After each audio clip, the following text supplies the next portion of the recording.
देखिए, जब हमारे फॉरेन मिनिस्टर वहाँ जाते हैं उन्हें तो एक बहुत low level American official receive करता है। हम फॉरेन विजिटर्स को बहुत प्रोटोकॉल देते हैं, हालांकि जब हमारे लीडर्स बाहर जाते हैं उनको उतना प्रोटोकॉल नहीं मिलता। ये एक ट्रेडिशनल किस्म का पाकिस्तानियों का रवैया है। इंडियंस ऐसे नहीं करते। अगर ये डिप्टी सेक्रेटरी स्टेट वहाँ जा रही हैं तो आप देखिएगा वहाँ इस किस्म का प्रोटोकॉल नहीं मिलेगा उनको। इनके लेवल का कोई ना कोई जाएगा इनको रिसीव करने के लिए।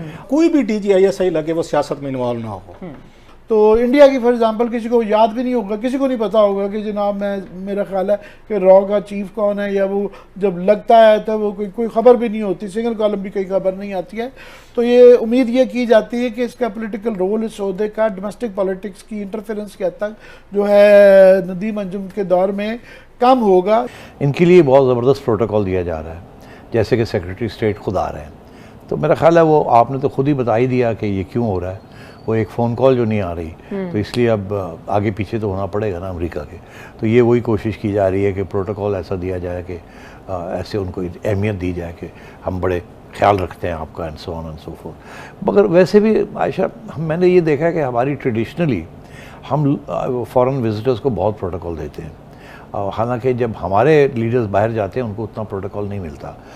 ये एक ट्रेडिशनल किस्म का पाकिस्तानियों का रवैया है। इंडियंस ऐसे नहीं करते। अगर ये डिप्टी सेक्रेटरी स्टेट वहाँ जा रही हैं तो आप देखिएगा वहाँ इस किस्म का प्रोटोकॉल नहीं मिलेगा उनको। इनके लेवल का कोई ना कोई जाएगा इनको रिसीव करने के लिए।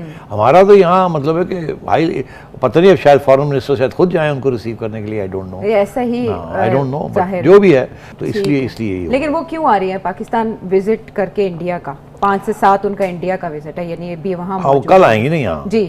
तो इंडिया अब फिर पूछती है इंडिया पहले क्यों जा रही है जी।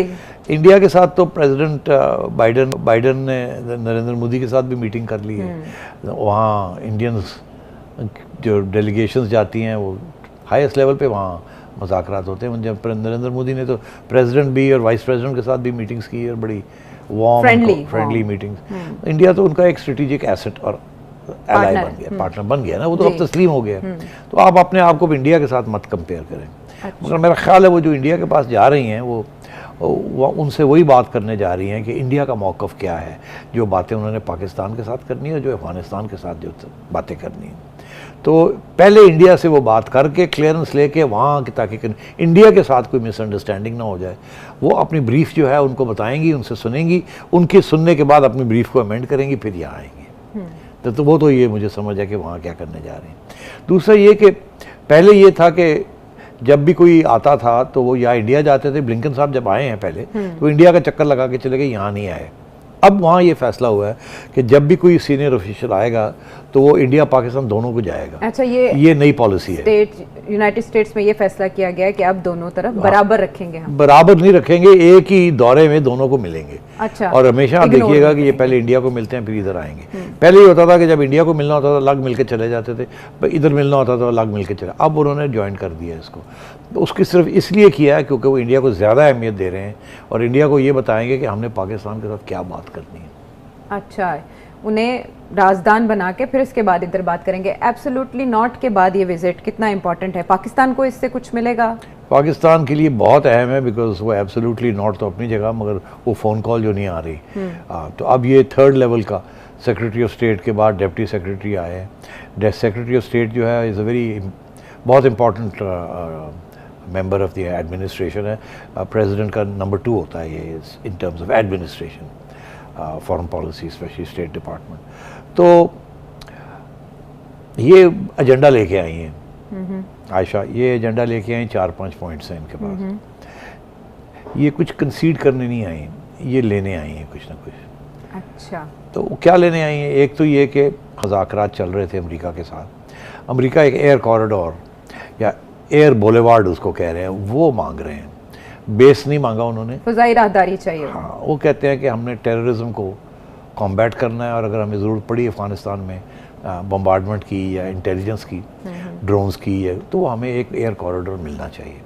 पहले मिला हुआ था इनको, अब वो कह रहे हैं उसको रिवाइव करें। हम थोड़े से वहाँ घबरा रहे हैं। हम कहते हैं हमें बताएं किस लिए चाहिए, कब चाहिए होगा, हमसे पूछे बगैर आपने नहीं इस्तेमाल करना। हमने उसके ऊपर कुछ कंडीशंस लगाई हुई। वो कंडीशंस नहीं एक्सेप्ट कर रहे। ये मामला चल रहा है, अभी तक इसके ऊपर रेजोल्यूशन नहीं हुई है और ये बड़ा ट्रिकी मामला है। अमेरिका डटा हुआ है कि हमने ये लेना है और हमें समझ नहीं आ रही है कि हम किस तरीके से अमेरिका को ये ना करें, और अगर हाँ करनी है तो किस तरीके से हाँ करें और क्या क्या कंडीशंस लगाएं और मनवाएं उनसे। तो ये अभी तक मामला चल रहा है। दूसरी चीज़ ये है कि वो बड़ी क्लियर कट बात कहने आए हैं कि जो टेररिस्ट्स हैं उनके साथ कोई पीस टॉक्स नहीं करनी, कोई अमन की बात नहीं करनी, कोई सरेंडर की बात नहीं करनी, उनको एलिमिनेशन की बात करनी। और ये अब उन्होंने ये एजेंडे पे डाल दिया है, क्योंकि अभी हम बातों में शुरू कर दी है ना हमने कि TTP के साथ जी, कि हम उनके साथ बातचीत करेंगे या किसी ग्रुप के साथ कर रहे हैं हम या कर रहे हैं। तो मेरा ख्याल है ये कहने आए हैं कि अब सारे टेररिस्ट जो हैं वहाँ TTP, TT और जो है और ये सब मिले हुए हैं, ये एक ही नेक्सस है। और आप अगर बातें शुरू करेंगे तो ये हमें ये बात पसंद नहीं आएगी कि जो लोग आपके खिलाफ हैं उनके साथ तो आप बातचीत शुरू कर देंगे और जो हमारे खिलाफ हैं हमें उनको मारने नहीं देंगे आप। तो ये भी हमें एक्सेप्टेबल नहीं है, क्योंकि वो जो कॉरिडोर चाह रहे हैं वो उनको टारगेट करने के लिए चाह रहे हैं। तो एक तो ये भी इशू है, और उनकी वेंडी की तरफ से बयान भी आ गया कि टेररिस्ट के साथ कोई बात नहीं करनी। अच्छा, तो कल भी हमने ये डिस्कस किया था कि अफ़गान तालिबान एक ज़माने में टेररिस्ट थे, तो अमेरिका ने बात की, तो वो फिर मैंने एक्सप्लेन किया था कि वो सिचुएशन में और हमारी सिचुएशन में क्या फ़र्क है, वो तो ऑलरेडी बात हो चुकी है। तो ये सेकंड डिमांड है। थर्ड ये है कि आपने किसी सूरत में भी अकेले रिकग्नाइज़ नहीं करना अफ़गानिस्तान तालिबान रेजीम को, जो कि आपने 1997 में या 6 में किया था, 97 में, कि आपने रातों रात उनको रिकग्नाइज़ कर लिया और सऊदी अरेबिया और UAE को कह के उनको रिकग्नाइज़ करवा दिया। दुनिया को पता भी नहीं चला, आपने रिकग्नाइज कर दिया। लेकिन पाकिस्तान तो अमेरिका से मुतालबा कर रहा है कि आप तस्लीम कर लें। हाँ, तो वो ये कह रहे हैं कि जब तक हम सब फैसला नहीं करेंगे तो उस वक्त तक आप ना जाके चुपके जाके रिकग्नाइज कर लें। उनको फिक्र है कि आप वही काम ना करें जो बाद में हुआ था, और वो अभी तैयार नहीं है रिकग्नाइज करने के लिए। इसलिए वो हमको कह रहे हैं आपने रिकग्नाइज नहीं करना, जब वक्त आएगा तो सब मुश्तरका मिलके करेंगे, उस वक्त तक आप कोई गेम वेम ना खेलें। ठीक है, this is the third thing. और चौथा ये है कि जी ये जो ह्यूमैनिटेरियन असिस्टेंस है वो तो हम देंगे, मगर जो तालिबान से हमने कमिटमेंट लेनी है कि वो किसी किस्म के टेररिस्ट ग्रुप को वहाँ नहीं रहने देंगे, और वो भी हम चाहेंगे कि वो भी कुछ गारंटीज हमें मिलें। और फाइनली जो आखिरी पॉइंट है, जो कि मीडिया के अंदर सारा वक्त आता है, ओपन पॉइंट, कि ह्यूमन राइट्स स्पेशली ख़वातीन के हकूक़ उनको आप प्रोटेक्ट करेंगे। तालिबान अगर नहीं करेंगे तो हम रिकग्नाइज़ नहीं करेंगे। तो ये 5 चीज़ें आपको बताने आए हैं। ये हमारा एजेंडा है, हमें आपकी सपोर्ट चाहिए, और अगर आप हमें नहीं सपोर्ट करेंगे तो फिर देखा जाएगा। IMF भी है और FATF भी है और भी बहुत सी। In a way, do more. In a way, do what we say. Do what we say. Do more is now converted to do what we say.